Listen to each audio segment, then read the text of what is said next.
Bueno, hola a todos, mi nombre es Abel Rodríguez y le voy a estar presentando el problema 16.35 del libro Sir-Szymanski, 12ª edición. También le estaré presentando una aplicación de las interferencias entre parlantes.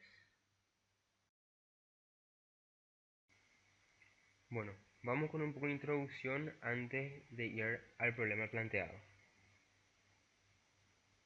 Primero, analicemos qué es la interferencia.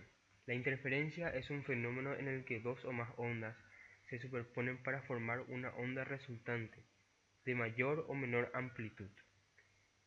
El efecto de interferencia puede ser observado en cualquier tipo de ondas, como luz, radio, sonido, ondas en la superficie del agua, como por ejemplo cuando se lanza una piedra, etc. Puede producir aleatoriamente aumento, disminución o neutralización del movimiento. Estos tres casos vamos a estar analizando enseguida. Así, el primero, el que crea un aumento, es el caso de interferencia constructiva. Cuando se habla de interferencia constructiva, se hace referencia a una superposición de dos o más ondas frecuenciales iguales. Como se puede ver en la primera gráfica, son dos ondas frecuenciales iguales, que al interferir crean un nuevo patrón de onda de mayor intensidad, amplitud, como se puede ver en la tercera gráfica, cuya cúspide es el antinodo, que sería este punto. A este punto se le llama antinodo, con la amplitud máxima. Tras este punto vuelven a ser la misma de antes. Una vez que pasa este punto, las gráficas se comportan de la misma manera, es decir, las ondas se comportan como se comportaban anteriormente de la interferencia. En cuanto a la interferencia destructiva, es aquel que causa disminución o neutralización. Cuando se habla de interferencia destructiva, se hace referencia a una superposición de dos o más ondas de frecuencia idéntica o similar que al interferirse crean un nuevo patrón de ondas de menor intensidad o amplitud en un punto llamado nodo. Es decir, son dos ondas que se están por interferir, como se puede ver aquí, y una vez que se interfieren crean un patrón de ondas con una menor amplitud que la que ya poseían. Y este punto es llamado nodo, es decir, cuando se consideraba una interferencia constructiva, a este punto se le llamaba antinodo. Ahora se lo llama nodo. Tras dicho punto, las ondas siguen siendo como eran antes de interferirse, aunque esta vez alejándose del nodo, como se puede ver en las siguientes gráficas.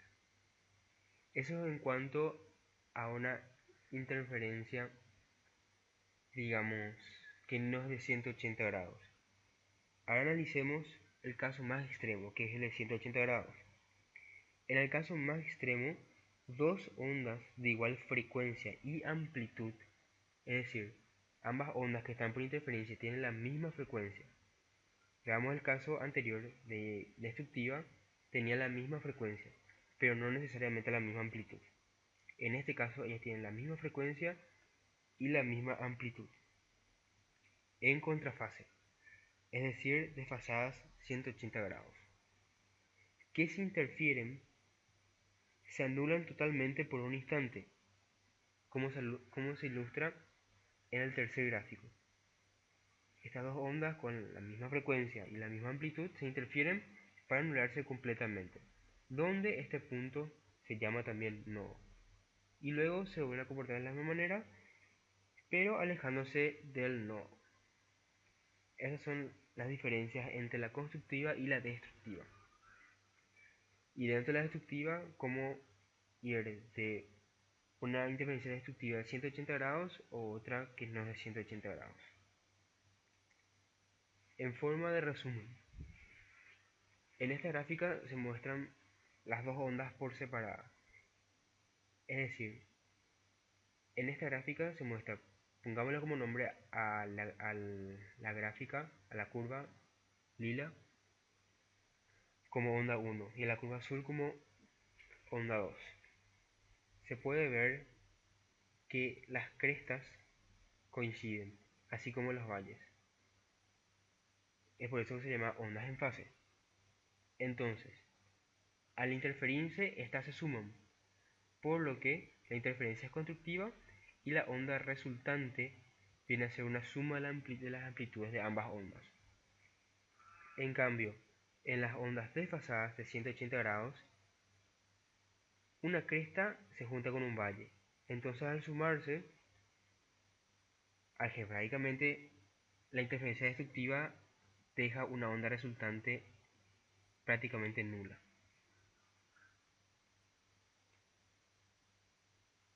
Ahora, en cuanto a las aplicaciones en el mundo real. En la figura que se muestra se puede mostrar un ejemplo de cómo es que se aplica lo analizado hasta ahora. Entonces, en la figura se tienen dos parlantes y un amplificador. Supongamos que es de un concierto o de algo que se quiera anunciar. Por lo que si uno se coloca en el punto P, donde se encuentra el micrófono P, va a encontrarse en una zona de interferencia constructiva, es decir, va a oír de la misma manera el sonido que emite el parlante A y el parlante B. En cambio, si uno se encuentra posicionado en el punto Q, donde se encuentra el micrófono Q, no va a escuchar el mismo sonido que emite el parlante B y el parlante A. Probablemente va a escuchar más el sonido que emite uno de los parlantes, o inclusive puede llegar a no escuchar absolutamente nada, ya que se encuentra en un punto de interferencia destructiva. Para que no llegue a escuchar absolutamente nada, debe ser una interferencia destructiva de 180 grados. Este ejemplo se puede dar en varios lugares. Por ejemplo, al realizarse un concierto, varias personas deben estar analizando dónde mismo colocar los parlantes para que los espectadores puedan escuchar de la mejor manera dicho concierto. Así como también se tiene este análisis, por ejemplo, en plantas nucleares, para que ellos puedan eliminar sonidos, es decir, ruidos molestosos, ya sea en su entorno o dentro de la comunidad.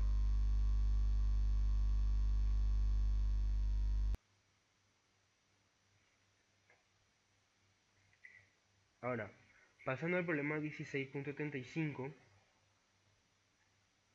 tenemos dos altavoces A y B son alimentados por el mismo amplificador y emiten ondas senoidales en fase. Tomemos como una imagen mental a este gráfico para este problema. B está a 12 metros a la derecha de A. La frecuencia de las ondas emitidas por los altavoces es de 688 Hz. Imagine que está parado entre los altavoces sobre la línea que los une y está en un punto de interferencia constructiva. Es decir, supongámonos que en vez del amplificador estemos nosotros, que el amplificador se encuentra en otra parte, pero que se pueda obviar. Entonces, entre el parlante A y el parlante B nos encontramos nosotros, en una interferencia constructiva. La pregunta dice, ¿qué distancia deberá moverse hacia el altavoz B para estar en un punto de interferencia destructiva? Bueno, analizando el problema, se tienen acá los dos parlantes, el parlante A y el parlante B, distanciados a 12 metros. Y nos posicionamos en una distancia cualquiera entre ambos parlantes. El problema nos da como dato que la frecuencia es de 688 Hz y en el punto donde se encuentra la persona se tiene una interferencia constructiva. Ahora nos pide que determinar la distancia que la persona tiene que moverse para poder encontrarse una interferencia destructiva. Entonces primero hallamos la longitud de onda, se tiene la velocidad del sonido, que es de 344 metros sobre segundos, dividido la frecuencia, que teníamos de 688 Hz. Así nos sale una longitud de onda de 0,5 metros, pero esa longitud de onda es constructiva. Entonces, para pasar de constructiva a destructiva, debe ser la longitud de onda dividido 2, es decir, no tiene que ser por un número entero, sino un número semi-entero. A partir de ahí, empezamos a analizar nuestras posiciones. Si el cuerpo tiende a irse, es decir, acercarse más a B, tenemos que la distancia A va a ser una distancia I, que yo le llamé 6, o sea, le tomé que la persona está en la mitad de camino entre el A y B. Entonces, A se convierte en 6 más la distancia X. Y B se convierte en 6 menos la distancia X. Ahora, analizando el desplazamiento de camino, se tiene 6 más X menos, paréntesis, 6 menos X. Se simplifican los 6 y te quedan 2X, lo cual es igual a la longitud de onda dividido 2, que es para pasar de constructivo a destructivo.